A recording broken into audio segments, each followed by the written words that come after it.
오늘 은혜 받으실 말씀은 요한복음 5장 26절에서 29절까지 말씀입니다. 요한복음 5장 26절에서 29절까지 말씀을 다 같이 봉독하겠습니다. 아버지께서 자기 속에 생명이 있음같이 아들에게도 생명을 주어 그 속에 있게 하셨고, 또 인자됨으로 말미암아 심판하는 권한을 주셨느니라. 이를 놀랍게 여기지 말라. 무덤 속에 있는 자가 다 그의 음성을 들을 때가 오나니, 선한 일을 행한 자는 생명의 부활로, 악한 일을 행한 자는 심판의 부활로 나오리라. 아멘. 성경에는 하나님은 영이라고 말씀하십니다. 인간은 하나님의 형상과 모양대로 지음을 받았기 때문에 영을 가진 존재입니다. 이 불멸의 영혼이 육체라는 흙으로 된 집에 살고 있는 것입니다. 그런데 이 육체에서 영혼이 떠나면 죽음이 다가옵니다. 그러므로 죽은 사람은 육체에서 영혼이 떠난 사람인 것입니다. 죽은 사람과 산 사람의 다른 점은, 죽은 사람은 사지백체가 산 사람과 같지만 죽은 사람은 모든 일에 반응이 없고 아무리 고함을 쳐도 대답하지 않는다는 것입니다. 그 무덤에 가서 죽은 사람을 한번 불러보십시오. 죽은 사람이 대답을 어디 합니까? 죽은 사람은 아무리 불러도 대답이 없는 것입니다. 내가 어린 시절을 보낸 곳은 사람이 살 곳이 못 되는 곳이었습니다. 집 앞에 뒤로 공동묘지가 있었고, 집이라고는 우리 집 한 채밖에 없었습니다. 거기서 일꾼들 4가정하고 살았죠. 나는 친구가 없으니까 혼자 놀면서 공동묘지만 보는 것입니다. 그래서 나에게 고향 하면 떠오르는 것은, 낮이면 어와옹 어와옹 어와남차 어와옹 이제 가면 언제 오나 어와옹 어와옹 하며 곡하는 소리와 남편 잃은 여인들이 묘를 쥐어뜯으면서 우는 모습, 그리고 밤이면 여우들이 캥캥하면서 무덤가를 돌아다니며 흙을 파헤치는 소리뿐이었습니다. 적막하고 음산한 공동묘지는 그야말로 신들의 집합장소로 보였고 두려움 그 자체였습니다. 나는 무덤에 가서 태어나 그곳을 놀이터로 삼고 자랐기 때문에 어려서부터 다른 아이들 가지지 못하는 질문들을 품었습니다. 산다는 게 무엇인가? 죽는다는 건 또 무언가? 이런 질문들이 일생을 따라다녔죠. 그때 나는 비록 어린아이였지만 분명히 죽음이라는 불청객이 있다는 것을 알았습니다. 그래서 어린 나이에 내가 내려했던 결론은, 인생은 사는 것보다 죽는 것이 너무구나. 사람은 매일매일 사는 게 아니라 죽어가는 것이다. 그런 생각을 했습니다.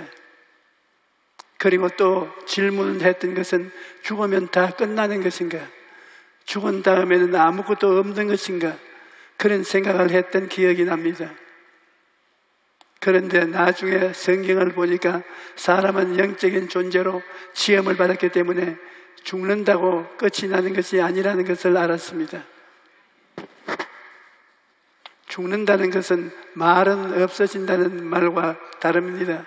이 세상에서는 아무것도 없어지지 않습니다. 종이를 불에 태우면 재로 남아있을 뿐, 이 우주에서 아주 없어지는 것은 아닙니다. 사람도 마찬가지입니다. 사람이 죽으면 없어지는 것이 아닙니다. 죽으면 다른 사람과의 대화가 그칠 뿐, 그 사람이 완전히 없어지는 것은 아닙니다. 조금 전까지 대화하던 사람이지만 일단 죽으면 대화할 수 없습니다. 그러므로 죽음은 대화의 단절을 뜻합니다. 죽은 사람은 아무리 불러도 대답하지 않습니다. 이와 같이 영이 죽은 사람은 하나님이 불러도 대답이 없습니다. 원래 인간은 하나님의 형상과 모양대로 지음을 받았기 때문에 영적인 존재입니다. 그런데 아담이 죄를 지음으로 말미암아 그 영이 죽은 것입니다. 그리고 아담의 후손으로 태어난 사람들도 모두가 다 영이 죽은 사람들입니다. 영이 죽은 사람도 하나님이 불러도 대답하지 않습니다. 영이 죽었기 때문이며 그들은 복음을 듣고도 반응하지 않습니다. 하나님의 말씀을 들어도 그 마음의 은혜가 되지 않고 성령의 감동하심에 대한 반응도 없고 십자가의 사랑을 깨닫지도 못하는 것입니다. 어디서 와서 무엇 때문에 살며 어디로 가는지 알지 못하고 길을 잃어버린 채 바람 부는 대로 물결 치는 대로 방황하는 것입니다. 당신은 무엇 때문에 살고 있습니까? 라고 물으면 그저 살지요 라고 대답합니다. 당신은 죽은 뒤에 희망이 있어요? 라고 물으면 죽은 뒤에 희망이 그런 것 없어요 라고 대답하는 것입니다. 비록 그들이 잘 먹고 잘 입고 좋은 집에서 잘 산다고 할지라도 그런 눈에는 보이는 환경은 잠깐 후면 다 사라지고 맙니다. 영이 떠나면 아무리 화려한 환경이나 생활도 그림의 떡에 불과한 것입니다. 전도서 5장 15절에 그가 모태에서 벌거벗고 나왔은즉 그가 나온 대로 돌아가고 수고하여 얻은 것은 아무것도 손에 가지고 가지 못하리니 라고 말합니다.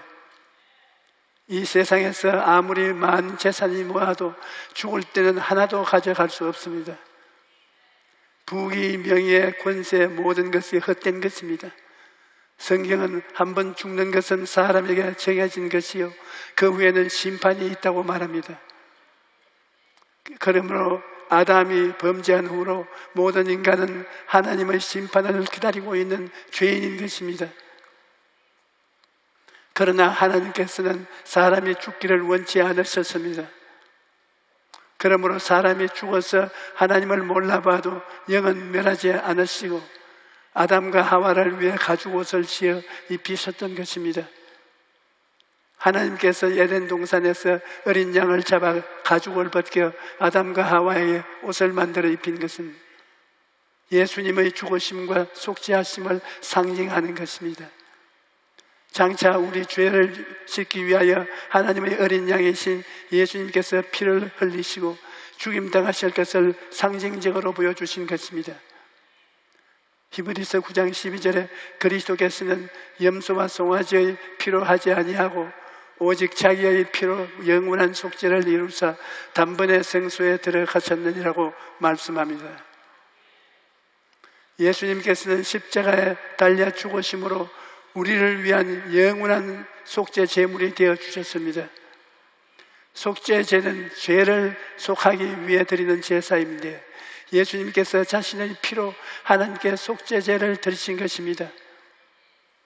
히브리서 9장 22절에 율법을 따라 그의 모든 물건이 피로 정결하게 되나니 피 흘림이 없은즉 사함이 없느니라고 말합니다. 여러분, 아무리 우리가 윤리와 도덕적인 행위를 가지고 산다고 할지라도 아무리 아름다운 종교와 의식을 행한다 할지라도 성경은 피 흘림이 없은즉 죄사함이 없다고 말합니다. 그런데 우리 스스로는 피를 흘리며 죽어버리고 말아요. 그러므로 죄 없으신 예수님께서 여러분과 나를 대신해서 피를 흘려 주신 것입니다. 그러므로 여러분, 예수님이 십자가에서 죽으신 것은 여러분과 나를 위한 것입니다. 그대로 내버려 두면 모두 다 죄값으로 영원한 지옥에 떨어질 수밖에 없는데 죄 없으신 예수님이 오셔서 죄 있는 여러분과 나를 대신해서 십자가에 달리신 것입니다. 예수님께서 십자가에서 당하신 고통이 얼마나 절박했던지 하나님이여 하나님이여 어찌하여 나를 버리시나이까 몸부림을 쳤습니다. 그리고 난 다음 예수님께서 다 이루었다라고 외치실 때 우리의 모든 죄를 주님께서 도말해버리고 말았던 것입니다. 그러므로 이제 예수님을 믿는 여러분은 더 이상 아담의 자손이 아닙니다. 성경은 말하기를 그런즉 누구든지 그리스도 안에 있으면 새로운 피조물이라 이전 것은 지나갔으니 보라 새 것이 되었도다. 라고 말합니다. 여러분은 예수 그리스도 안에 있기 때문에 이제 보통 사람이 아닙니다. 하나님의 자녀인 것입니다. 하나님은 이제 우리에게 무서운 심판자가 아니라 자비로운 아버지로서 우리와 함께 하시는 것입니다. 예수님께서 우리의 죄를 다 청산하셨기 때문에 하나님께서 더 이상 심판하실 필요가 없습니다. 하나님은 이제 재판석에서 내려오셔서 예수 믿는 사람들에게 무서운 재판장이 아니라 친아버지가 되시는 것입니다. 여러분, 예수님을 믿어 죄사함을 받고 하나님과 화목을 이루면 영혼이 잘 되었기 때문에 범사에도 잘 되고 강건하게 됩니다. 요한산서 1장 2절에 사랑하는 자여 내 영혼이 잘됨 같이 내가 범사에 잘되고 강건하기를 내가 각오하노라고 말합니다. 예수님을 믿고 우리 영혼이 잘되면 범사에 잘되고 강건한 삶을 살게 됩니다. 여러분 생각해 보십시오. 죽었던 영혼이 살아나고 변화되었는데 어떻게 육신의 변화가 따라오지 않겠습니까? 당연히 육체도 건강하고 환경도 바뀌는 것입니다. 집 주인이 바뀌면 집도 바뀝니다. 주인이 술주정뱅이면 집의 스카레까지 내려앉지만 그 집에 착실하고 근면한 사람이 주인으로 들어오면 그 집이 발전하고 용기가 나고 생명이 넘치게 되는 것입니다. 이와 같이 우리 사람의 주인인 영혼이 변화를 받으면 우리의 환경도 자연히 변화되는 것입니다. 여러분은 모두 예수님을 알고 믿고 영혼이 살아나고 하나님의 자녀가 되었으니 영혼이 잘됨 같이 범사에 잘되고 강건한 복을 누릴 수 있습니다. 여러분, 사람은 누구나 죽지만 죽은 후에는 심판이 기다리고 있다는 것을 알아야 합니다. 무신론자들은 인간은 불멸의 영혼도 없고 하나님도 계시지 않고 천국도 없다고 주장합니다. 인간은 생명은 죽음으로써 모든 것이 끝나고 만다고 주장하는 것입니다. 또 불가지론자들은 영혼은 불멸도 신도 천국도 지옥도 인간의 힘으로는 알 수 없다고 말합니다. 그러나 성경은 천국과 지옥이 있다는 것을 분명히 말합니다. 예수님께서 십자가에 달리실 때 예수님 옆에 내달린 강도가 예수여 당신의 나라에 임하실 때 나를 기억하소서라고 말하자 예수님께서 이렇게 대답하셨습니다. 내가 진실로 네게 이르노니 오늘 내가 나와 함께 낙원에 있으리라. 바로 이 시간에 너는 나와 함께 죽는다. 그러나 너는 낙원에 있을 것이다. 그렇게 말씀하신 것입니다. 그러면 예수님께 고백 안 한 사람은 어디로 갔겠습니까? 낙원의 반대는 지옥이 아니겠습니까? 지옥으로 떨어지고 마는 것입니다. 사후 세계에는 믿는 자는 낙원에 가고 믿지 않는 자는 지옥으로 가는 것입니다. 여러분, 우리는 사후 세계의 실상을 분명히 알고 살아야 합니다. 죽으면 그뿐이지 죽고 난 다음 뭐 있겠느냐 그러는데 천만의 말씀입니다. 주님께서 우리에게 주신 말씀 중에 부자와 나사로의 이야기가 있습니다. 어떤 도시에 한 부자가 있는데 그는 자색 옷과 고운 베옷을 입고 날마다 호화롭게 즐기며 살았습니다. 자색 옷이라는 것은 높은 사람이 입는 옷이요 베옷은 부자들이 입는 옷이었습니다. 그러므로 이 사람은 권력도 있고 많은 재물도 가지고 있었습니다. 그는 날마다 호화로운 잔치를 벌이고 날마다 즐기면서 살았습니다. 그런데 그 집 대문 밖에는 나사로라는 거지가 있었습니다. 몸이 병이 들어서 일도 못하고 대문 앞에 들어 누워 있으면서 부자의 상에서 떨어지는 부스러기를 가지고 연명했습니다. 그런데 어느 날 두 사람에게 죽음이 찾아왔습니다. 거지 나사로도 죽고 부자도 죽었습니다. 거지 나사로가 죽자 종들이 와서 가만히 떼기에 둘둘 말아가서 공동묘지에 던져버렸습니다. 그러나 성경은 그가 그 묘지에 있다고 말하지 않았습니다. 천사들이 와서 그를 받들어 아브라함의 품 낙원으로 데려갔다고 말합니다. 나사로는 이 땅에 살 동안 몸이 아프고 고통스러웠지만 그러한 고통 중에도 하나님을 경외했던 것입니다. 그리고 부자가 죽었을 때 사람들은 화로운 장례를 치렀습니다. 상녀를 아름답게 꾸미고 수많은 종들이 왔다 갔다 하고 아름다운 묘지를 만들어서 비석을 세웠지만 성경은 그가 그 묘지에 있다고 말하지 않았습니다. 그는 음부에 떨어져서 불꽃 가운데서 고통을 당한다고 말한 것입니다. 부자는 불꽃 가운데 고통당하면서 나사로를 보내어 그 손가락 끝에 물을 찍어 내 혀를 서늘하게 해달라고 간청했습니다.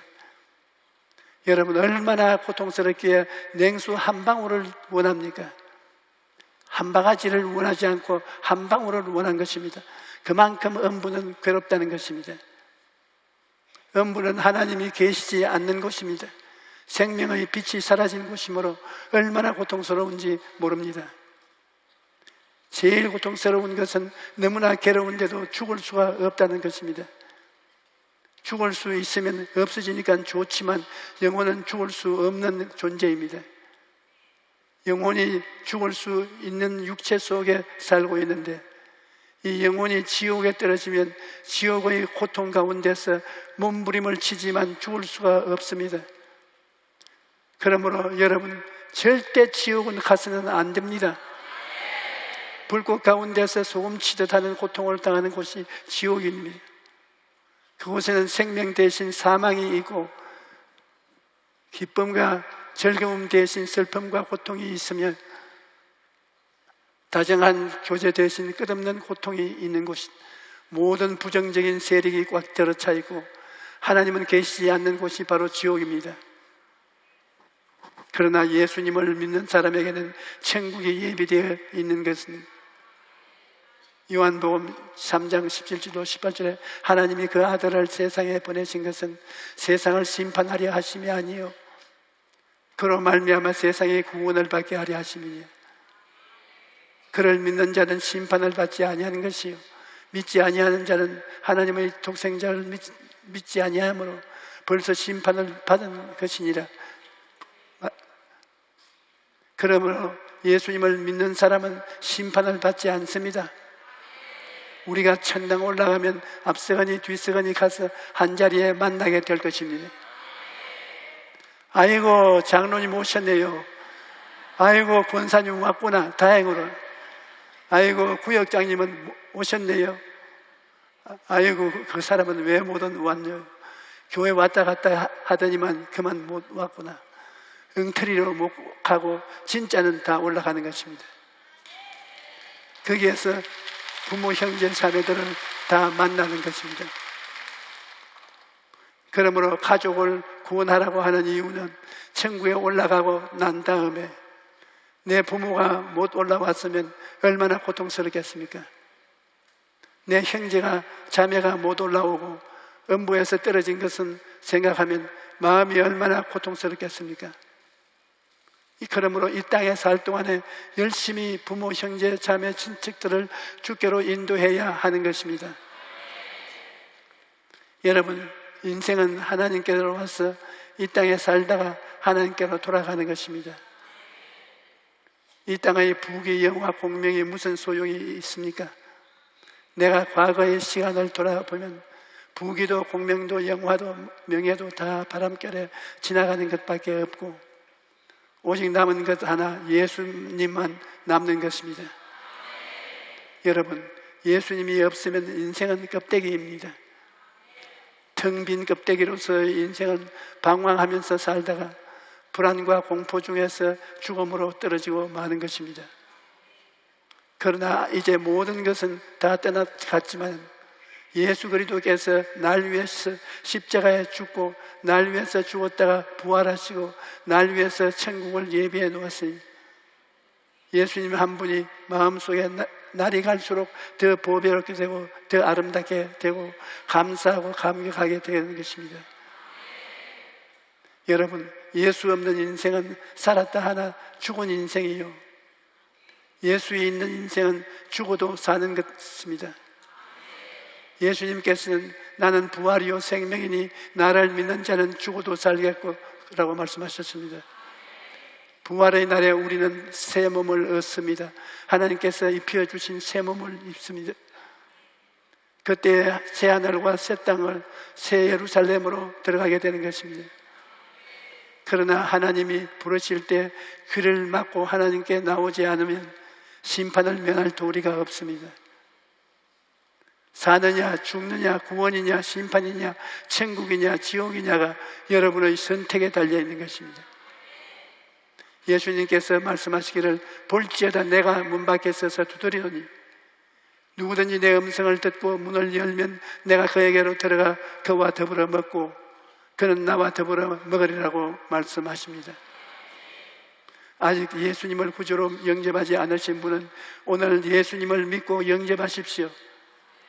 그리고 예수님은 믿는 분도 매일매일 주님을 바라보고 그리스도 안에 구석에 서서 하나님께 영광 돌리고 살다가 천국에서 우리 다 같이 만나십시다. 할렐루야.